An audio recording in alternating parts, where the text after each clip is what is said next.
Chez Mademoiselle, chez Monsieur, 303 milliards de barils de pétrole. C'est l'objectif que viserait Trump.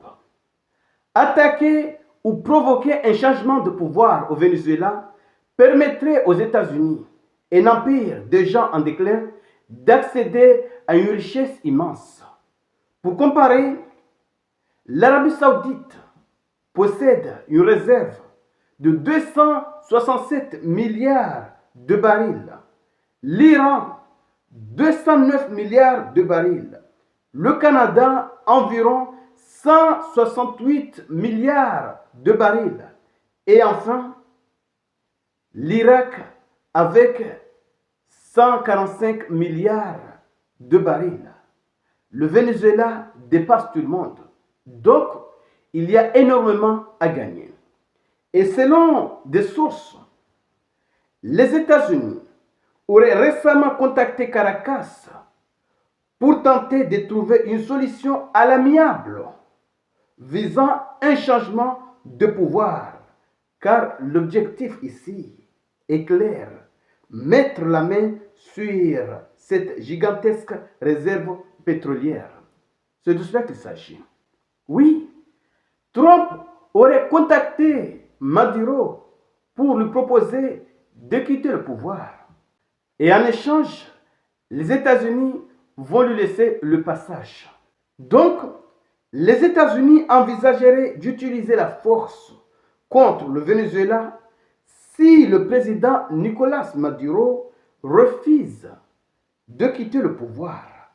Cette information provient d'une déclaration attribuée à Donald Trump lors d'une conversation téléphonique avec le dirigeant vénézuélien, rapportée par le Wall Street Journal. Donc, si Maduro persiste à protéger le pays, oui, à protéger les intérêts de Caracas, les États-Unis seront obligés d'intervenir militairement. Vous pouvez vous sauver, vous ou vos proches, mais vous devez quitter le pouvoir maintenant, aurait déclaré la Maison-Blanche à Caracas lors d'une conversation téléphonique. Donc, c'est clair. Les États-Unis n'ont rien à reprocher à Caracas. La seule chose qui existe dans cette affaire, c'est les réserves du pétrole de ce pays. Soit Maduro accepte de quitter le pouvoir, soit ils vont intervenir selon leur déclaration. Et un passage sécurisé serait garanti pour Maduro, sa femme Cilia Flor et son fils uniquement s'ils acceptaient de démissionner immédiatement selon les mêmes sources. Chez Mademoiselle, chez Monsieur, nous sommes au XXIe siècle, précisément en 2025, fin 2025. Et voilà qu'en 2025, certains pays osent se comporter ainsi. Le Venezuela est là tranquille. Il n'a rien demandé.